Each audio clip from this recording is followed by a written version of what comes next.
Bismillahirrahmanirrahim. Assalamualaikum warahmatullahi wabarakatuh.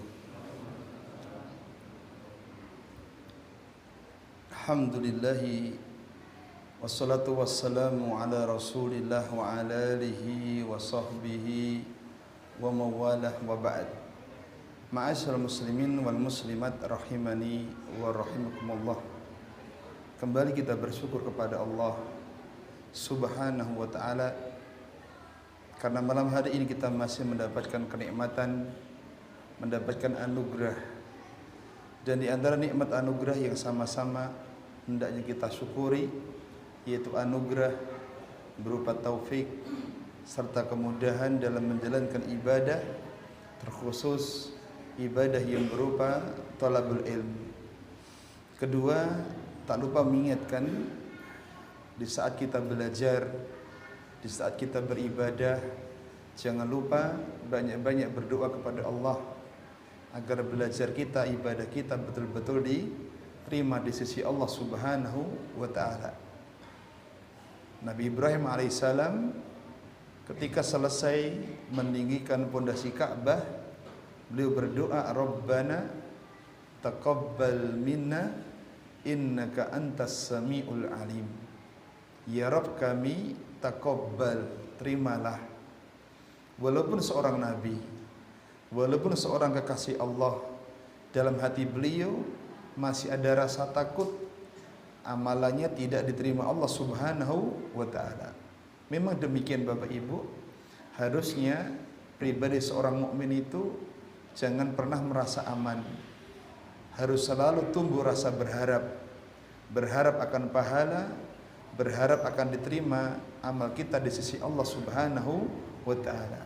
Rabbana taqabbal minna innaka antas sami'ul alim. Demikian pula bagi Nabi Muhammad SAW juga berdoa, Allahumma inni as'aluka ilman nafi'an wa rizqan tayyiban. Yang terakhir apa? Wa amalan mutaqabbalan. Walaupun manusia terbaik, walaupun seorang nabi yang paling mulia, tapi hati beliau masih ada rasa takut bahwa amalannya tidak diterima Allah Subhanahu wa ta'ala. Taib jamaah kaum muslimin rahimani wa rahimahullah. Demikian seorang muslim ketika beramal selalu menghadirkan di amalannya itu sifat harap dan sifat takut. Berharap akan pahala, berharap akan diterima, dan sifat takut. Takut tidak diterima, takut tidak mendapatkan pahala dari Allah Subhanahu wa ta'ala. Ma'asyiral muslimin rahimani wa rahimahullah, malam hari ini kita akan memulai satu materi baru, satu kitab baru, yaitu Kitabut Tauhid.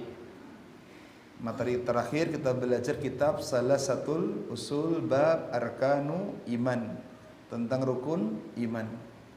Maka malam hari ini kita pindah kepada kitab yang lain, level yang lebih tinggi lagi, Kitabut Tauhid. Kitab maknanya adalah maktubun, sesuatu yang ditulis. Kitab dalam bahasa Arab maknanya maktub, sesuatu yang ditulis.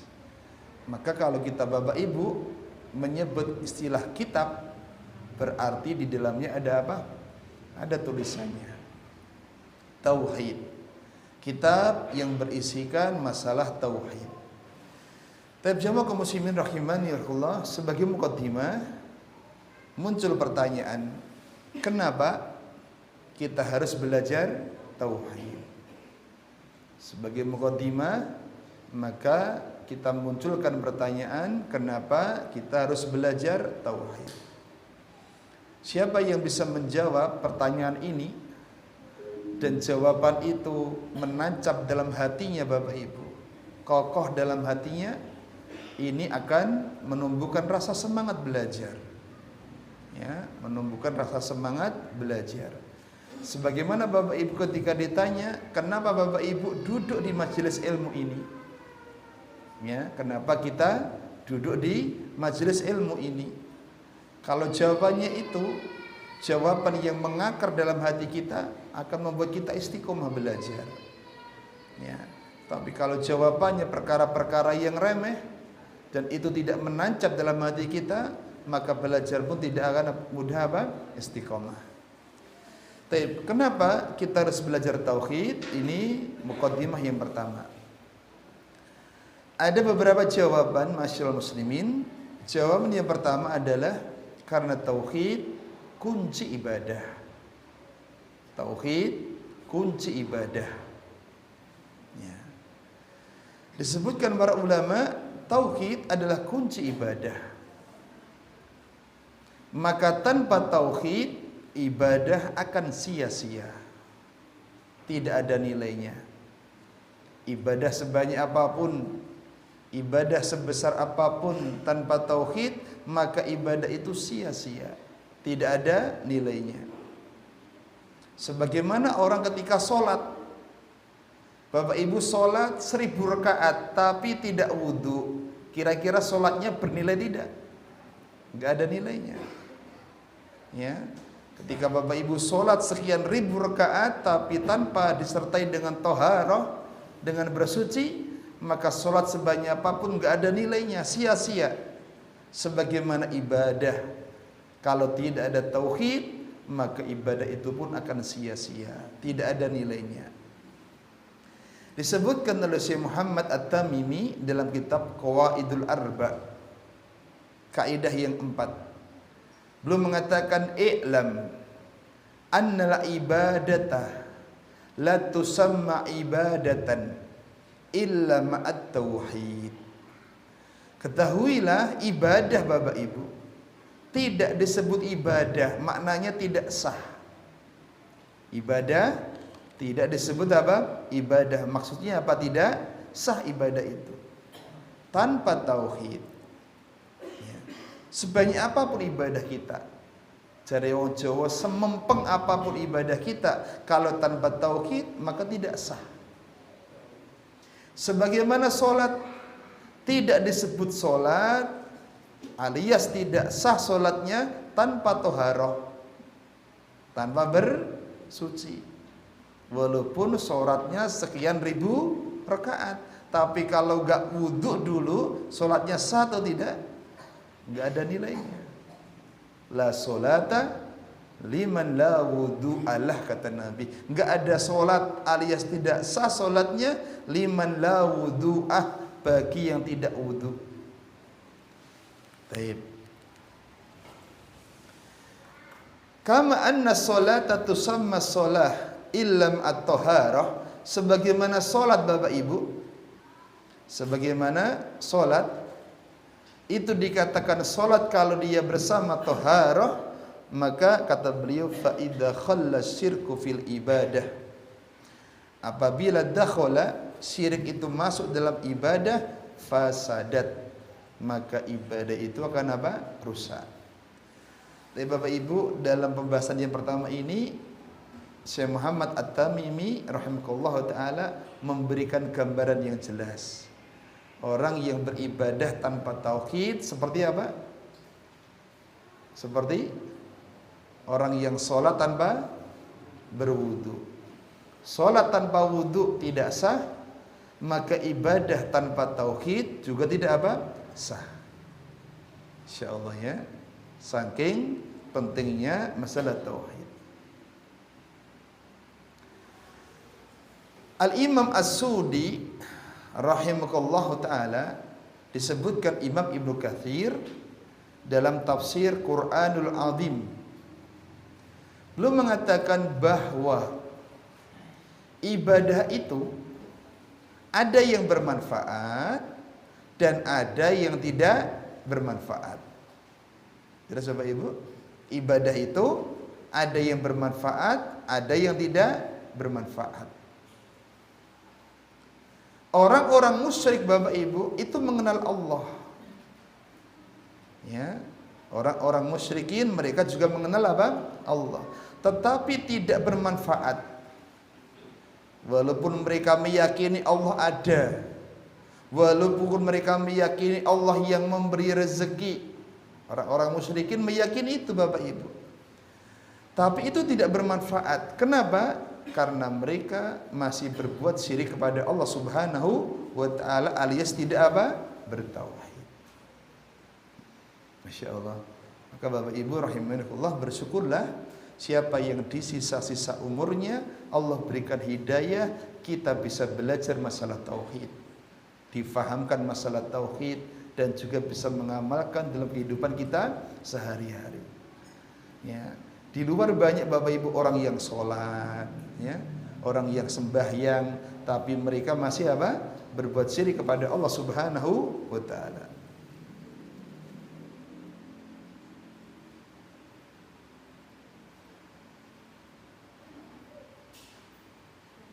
Mana pilihannya nggak muncul ya? Mau buka video gimana ya Mas? Mas Nanda bisa bantu? Keyboardnya nggak ada ya.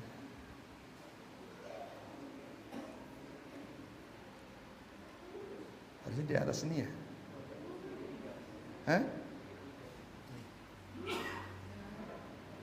Tiga, oh ini Mas.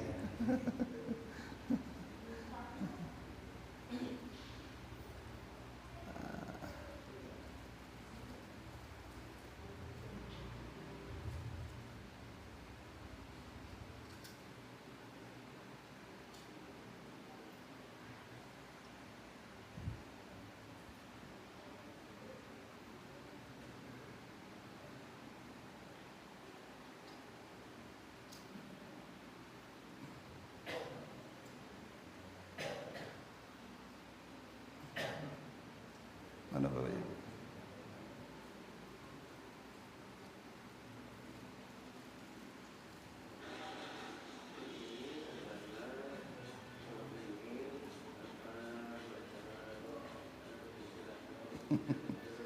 Keliru videonya kayaknya.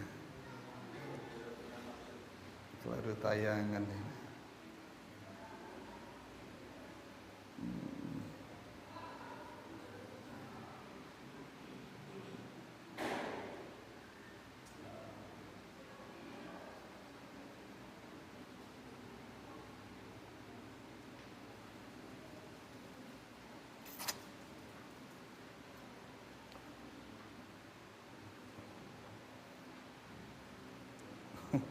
Gak muncul Ibu.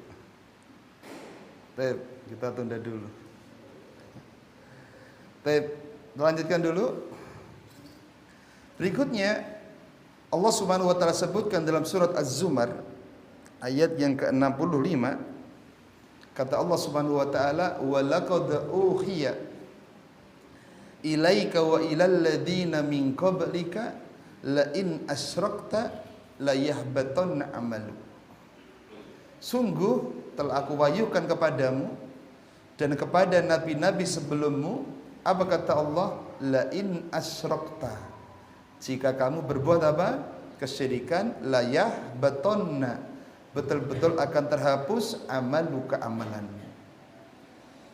Ayat ini memberikan pengingat kepada kita, sebesar apapun ibadah, tapi kalau tidak disertai tauhid akan apa? Sia-sia, akan terhapus, tidak ada nilainya. Dari sinilah Bapak Ibu, dakwah para nabi dan rasul yang pertama bukan jihad, bukan sholat, tapi masalah tauhid. Ma'asyiral muslimin rahimani wa rahimakumullah, selesai sebab yang pertama kenapa kita belajar apa? Tauhid. Apa alasannya? Tauhid merupakan kunci ibadah. Maknanya kunci ibadah, ibadah tidak akan sah kalau tidak disertai dengan apa? Tauhid, sebagaimana sholat tidak akan sah kalau tanpa disertai dengan thaharah, tanpa wudhu. Kedua Bapak Ibu, tauhid merupakan kunci masuk surga. Ya, tauhid merupakan kunci masuk surga. Ini alasan kedua kenapa kita harus belajar tauhid. Karena tauhid merupakan kunci masuk surga. Maknanya Bapak Ibu, orang yang pengen masuk surga ketika meninggal dunia harus dalam kondisi apa? Bertauhid. Ya. Sebaliknya siapa yang meninggal dunia walaupun ibadahnya banyak lama, tapi kalau matinya dalam kondisi tidak bertauhid alias berbuat apa? Kesyirikan, maka tanda-tanda dia tidak masuk ke dalam apa? Surga. Makanya hadis dari Jabir radhiyallahu anhu, riwayat Imam Muslim nomor 93. Man mata la yusriku billahi syai'an dakhala al-jannah. Man, siapapun, laki-laki masuk, perempuan masuk. Man, siapapun. Mata, apa mana mata Bapak Ibu? Mati. Mati niku basa kasar atau basa halus? Mati. Siapa yang mati? La yusriku billahi syai'a, dalam kondisi tidak berbuat syirik kepada Allah dengan sesuatu apapun, alias bertauhid. Apa buahnya? Dakhalal jannah. Bapak Ibu, di awal disebut dengan man. Man dalam bahasa Arab termasuk isim apa? Isim apa jemaah? Isim syarat. Man termasuk isim apa? Syarat. Maka maknanya Bapak Ibu, syarat orang itu meninggal besok masuk ke dalam surga, syaratnya apa? Matinya dalam kondisi tidak berbuat apa? Syirik, alias bertauhid. Sebaliknya, waman mata, siapa yang mati yusriku bihi syai'an, yusriku billahi syai'an, dalam kondisi berbuat syirik kepada Allah, dakhalan nar, maka dia masuk ke dalam apa? Neraka.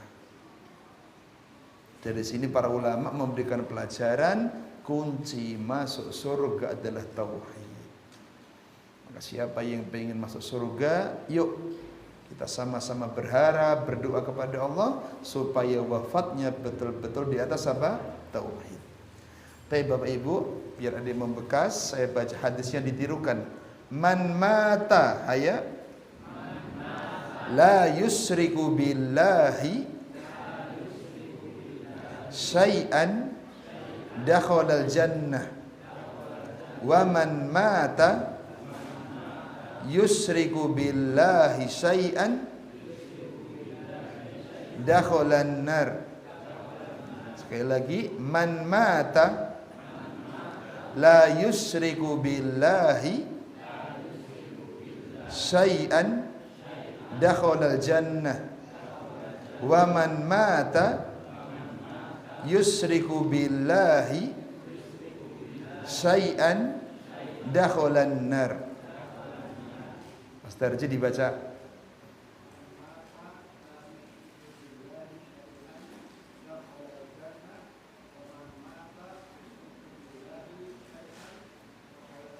Apa artinya?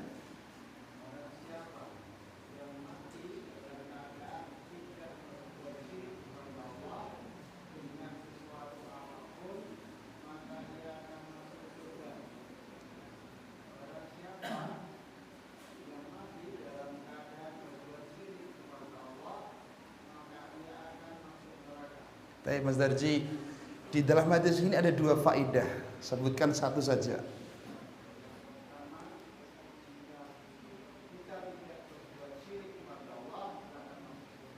Bentar.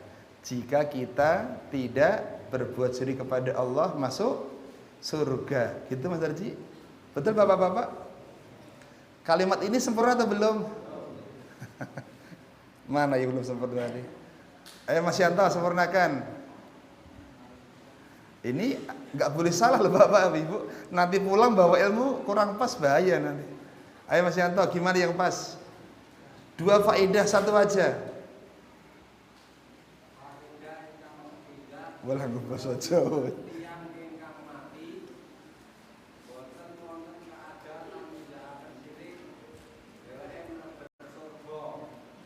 Siapa yang mati dalam kondisi tidak berbuat apa? Syirik, pasti masuk ke dalam surga. Alias tauhid kunci masuk apa? Surga. Kurang satu. Siapa ini? Mas Adrian. Faedah kedua.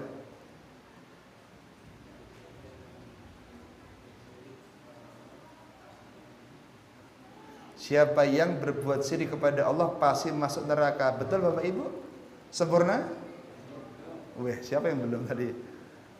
Mas Pak Asri, sempurnakan.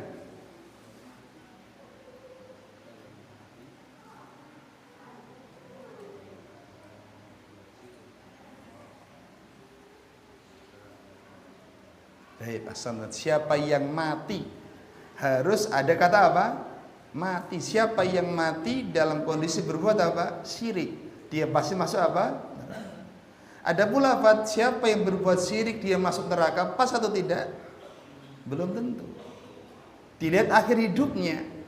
Ya, makanya harus ditekankan ada kalimat apa? Mati. Orang berbuat syirik 10 tahun Bapak Ibu. Berbuat syirik 10 apa? Tahun. Di akhir hayatnya dapat hidayah. Bertobat, akid dibuang napa meneh? Ya, kemudian cekelane dibuang. Bapak-bapak duwe cekelan mboten iki. Cekelane dibuang. Di akhir hayat dia bertobat. Delalah pas taubat dari kesyirikan dia mati. Alhamdulillah. Itu akhir hayat yang menggembirakan, dakhalal jannah, dia masuk ke dalam surga. Sing medeni Bapak Ibu, sekarang kita bertauhid kepada Allah 10 tahun, 20 tahun. Delalah diuji di akhir hidup miskin, utangnya akeh. Setan dari kalangan manusia bisi emas gendang sugih halumnya nih bayi. Mato Pak. Akhirnya bayi kayak cekelan Pak. Delalah pas duwe cekelan mati. Wal iyadzubillah dakhalan nar, maka dia masuk ke dalam apa? Neraka. Taib. Sudah 2 faedah ya. Saya ulangi. Faedah pertama adalah siapa yang mati dalam kondisi bertauhid pasti masuk surga. Ini kaidah umum. Sebenarnya siapa yang mati dalam kondisi berbuat syirik pasti masuk ke dalam apa? Neraka. Harus ada kalimat mati. Taib. Ada satu faedah lagi. Ada yang bisa memberi faedah satu lagi? Mas Heri. Kurang satu faedah Mas. Kita nggak ngejar selesai ya. Kita ngejar ada yang diingat Pak. Ada yang bisa ngasih satu faedah lagi? Mas Arsita? Apa? Kesyirikan sebab masuk ke dalam neraka. Jamil. Baik, ada lagi yang lain? Enggak ada hadiahnya. Mas Lazdi mau jawab?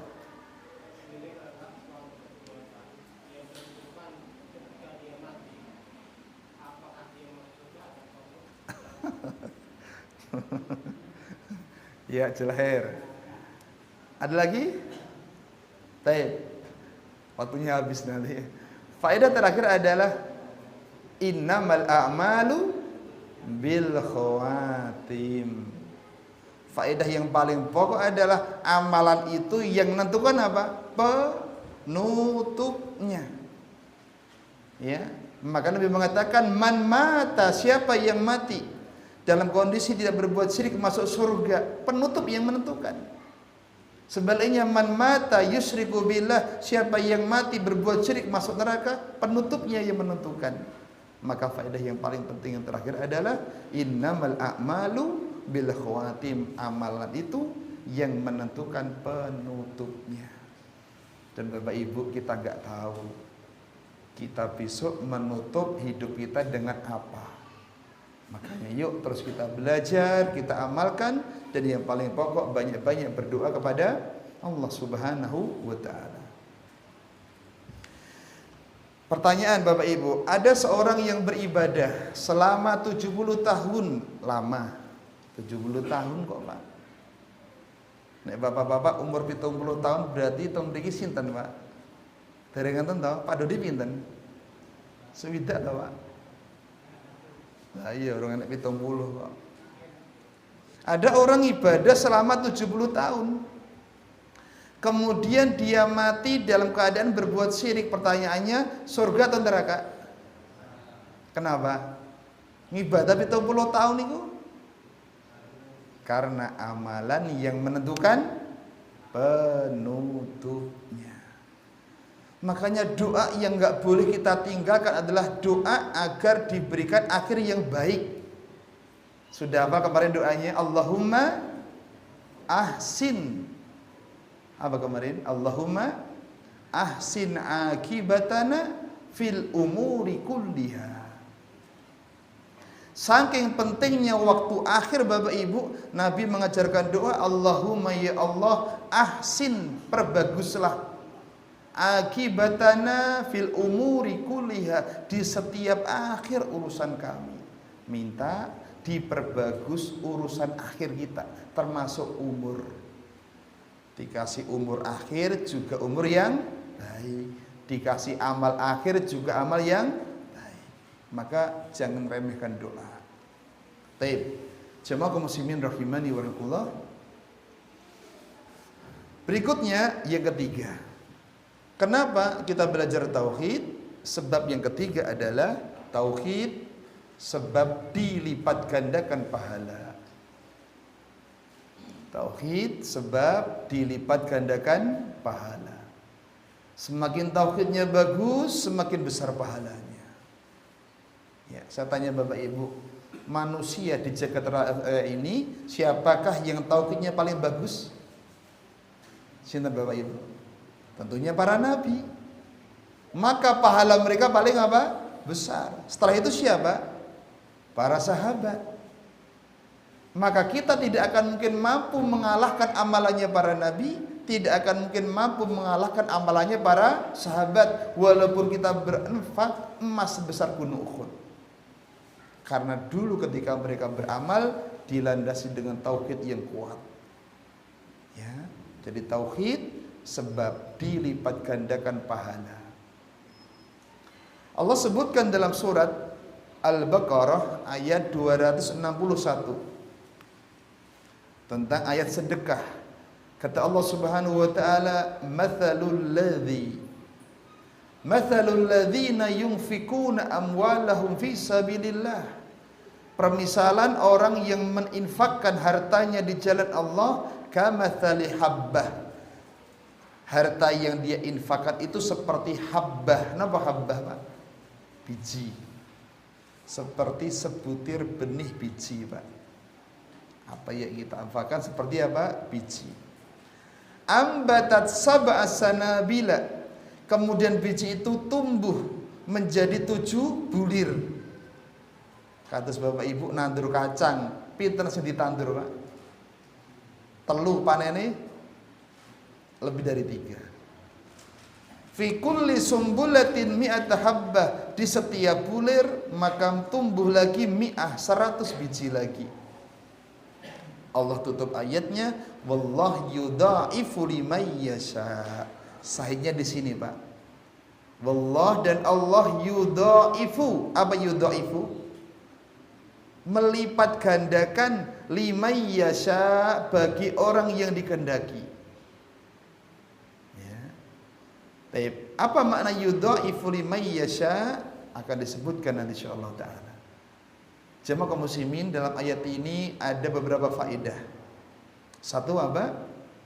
Allah mempermisalkan infak seperti apa? Bijian. Biji itu kalau ditanam maka bisa tumbuh menjadi beberapa biji tangkai. Sebagaimana infak kita, sekali infak maka bisa berbuah pahala yang besar. Ya, maka orang yang berinfak tidak akan pernah apa? Rugi. Jemaah kaum muslimin rahimani wa rahimakumullah. Al-Imam Ibnu Katsir menafsirkan ayat tadi, yudha'ifu liman yasha. Makna Allah melipat gandakan ganjaran bagi siapa yang dikehendaki. Maksudnya tergantung kepada keikhlasannya. Allah akan melipat gandakan ganjaran bagi siapa yang dikehendaki. Maknanya itu tergantung keikhlasannya, tergantung tauhidnya. Semakin kuat keikhlasannya, semakin kuat tauhidnya, semakin besar apa? Pahalanya. Maka jamaah kaum muslimin rahimani wa rahimakumullah, seorang muslim niku punya rumus, Pak. Ketika beramal jangan hanya fokus amalan lahirnya, Tapi jangan lupa perhatikan apa? Amalan hatinya. Karena hati inilah yang menentukan besar kecilnya pahala amalan apa? Lahir. Amalan hati berupa keikhlasan, berupa tauhid, itu yang menentukan besar kecilnya amalan lahir. Bapak Ibu, ini gelas. Pernah kita sering kasih contoh. Atau ini aja lah Bapak Ibu, teh. Li mineral. Ini kalau diisi banyak putih berapa nilainya? Regane pinten iki? Li mineral, bakula enten niku. Pinten Mas? 3.000 mawon. Diisi air putih 3.000, diisi wedang jeruk pinten Mas? 5.000. Diisi madu murni atusan, diisi minyak wangi murni jutaan. Botolnya sama Bapak Ibu, harganya kenapa beda? Isinya yang menentukan. Ketika diisi air putih nilainya ribuan. Ketika diisi madu bisa ratusan. Ketika diisi minyak wangi murni bisa apa? Jutaan. Sebagaimana amalan dohir. Sama-sama sholat 2 rakaat. Bisa jadi 2 orang beda pahalanya. Tergantung isi hatinya. Berupa keikhlasan. Berupa tauhid yang benar kepada Allah Subhanahu wa ta'ala. Maka Bapak Ibu, ini hikmah kenapa dakwah Nabi dan Rasul yang pertama adalah tauhid. Berapa tahun? Nabi itu berdakwah tauhid berapa tahun? 13 tahun. Saking pentingnya masalah apa? Tauhid, kunci surga, kunci ibadah, dan sebab dilipat gandakan apa? Pahala. Taib jamaah kaum muslimin rahimani wa rahmatullah, selesai pembahasan yang pertama, limada. Kenapa kita belajar tauhid? Ada berapa sebab tadi? 3. Taib, sekarang mukadimah yang kedua adalah makna, apa makna tauhid dan rukunnya. Tauhid punya makna sekaligus tauhid punya rukun. Sebagaimana sholat itu ada maknanya, tapi juga ada apanya? Rukunnya, namanya rukun sholat. Baik, jamaah kaum muslimin, ini poin-poin dasar yang harus kita pahami ya dalam belajar akidah. Baik. Yang pertama maknanya dulu. Makna tauhid. Tauhid secara syar'i, secara istilah Bapak Ibu adalah mengesahkan Allah. Mengesahkan Allah. Apa yang diesahkan? Hal-hal, perkara-perkara yang menjadi kekhususan bagi Allah. Pelan-pelan nggih. Tauhid adalah mengesahkan Allah. Mengesahkan itu bahasa sanesé napa Bapak Ibu? Duh, bahasa Jawa. Apa jamaah? Bahasa Indonesia selain mengesahkan apa? Mengkhususkan. Mengkhususkan Allah. Beda Mas. Mengesahkan itu menjadikan satu. Ya, tauhid. Mengesahkan Allah, apa yang diesahkan? Hal-hal, perkara-perkara yang menjadi kekhususan Allah. Allah punya kekhususan. Ya, dan kekhususan Allah ini harus diesahkan untuk Allah saja, gak boleh diberikan kepada yang lainnya. Itulah tauhid. Nah, Bapak Ibu, sekarang kekhususan Allah 3. Allah punya kekhususan, jumlahnya berapa? 3. 1, rububiyah. Akan datang penjelasan nanti. 2, uluhiyah. 3, asma wa sifat. Tapi saya baca didirikan Bapak Ibu biar membekas. Rububiyah, monggo. Uluhiyah, asma wa sifat. Rububiyah, uluhiyah, asma wa sifat. Baik, ada berapa kekhususan Allah Bapak Ibu? 1, rububiyah. 2, uluhiyah 3, asma wa sifat. Orang dikatakan bertauhid kalau menjadikan kekhususan Allah ini baik rububiyah, uluhiyah, asma wa sifat itu hanya untuk Allah saja. Baik. Lebih lebarnya apa rububiyah, apa uluhiyah, apa asma wa sifat akan kita bahas berikutnya insyaallah. Selesai makna tauhid, mengesahkan Allah dalam perkara-perkara yang merupakan kekhususan bagi Allah. Baik. Sekarang rukun. Bapak Ibu, sholat punya rukun. Rukun dalam sholat penting atau tidak? Penting. Kenapa? Kalau nggak ada rukun, sholatnya sah tidak? Nggak ada sah. Demikian pula tauhid punya rukun. Kalau rukun ini nggak ada, kita tidak dianggap orang bertauhid. Kalau rukun ini nggak ada, kita tidak disebut orang yang bertauhid. Apa pentingnya rukun? Disebutkan Syekh Muhammad bin Abdullah Al-Habdan dalam kitab Taudihat Al-Kasfiyat halaman 49. Beliau mengatakan tauhid hanya akan terwujud. Tauhid hanya akan terwujud dengan memadukan dua rukun tauhid. Ya, jadi rukun tauhid ada berapa? Dua. Kita tidak disebut orang yang bertauhid kecuali harus memiliki dua rukun ini.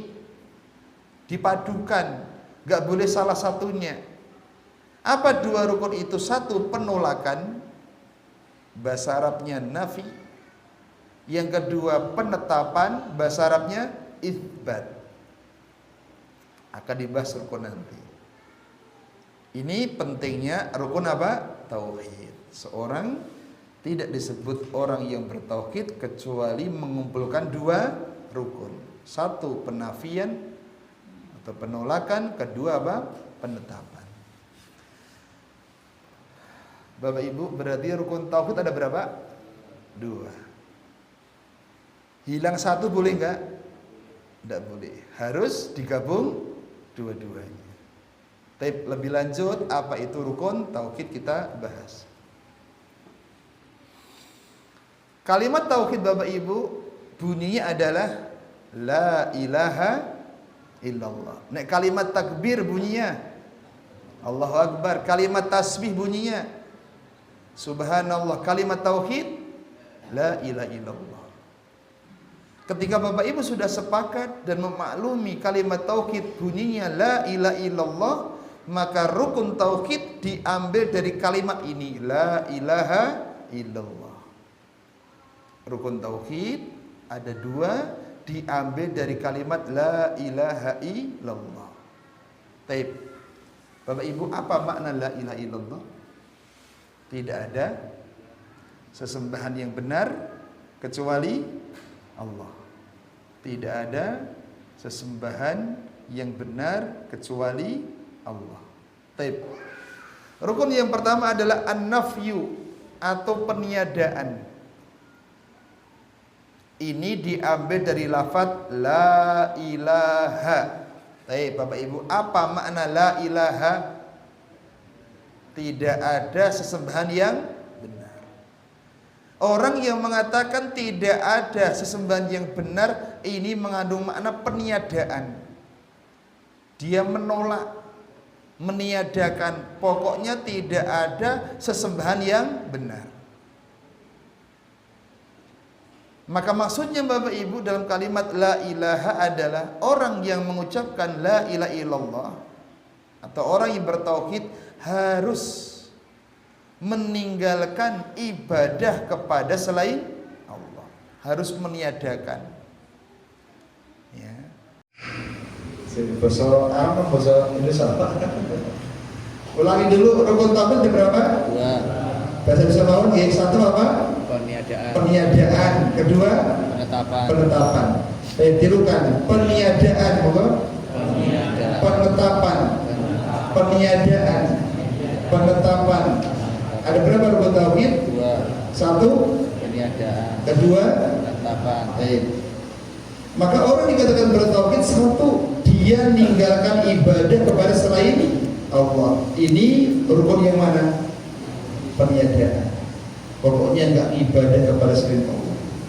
Yang kedua, ibadah hanya kepada Allah. Rukun mana ini? Penetapan. Ada orang yang ibadah kepada Allah tapi masih ibadah kepada selain Allah. Ini bertauhid tidak? Tidak. Ya harus beribadah kepada Allah plus harus meninggalkan juga ibadah-ibadah kepada selain. Sholatin menumpang Bapak Ibu, dikira kenceng tapi ngalah berkah kuburan ya kenceng. Dari pendak malam Jumat Kliwon hukum teng penggi ya kenceng. Bapak Ibu ngertos penggi niku sing biasane nggo hukum sing pundi Pak? Itu seringnya penggi bener itu. Lor ya kabeh nggo hukum Pak.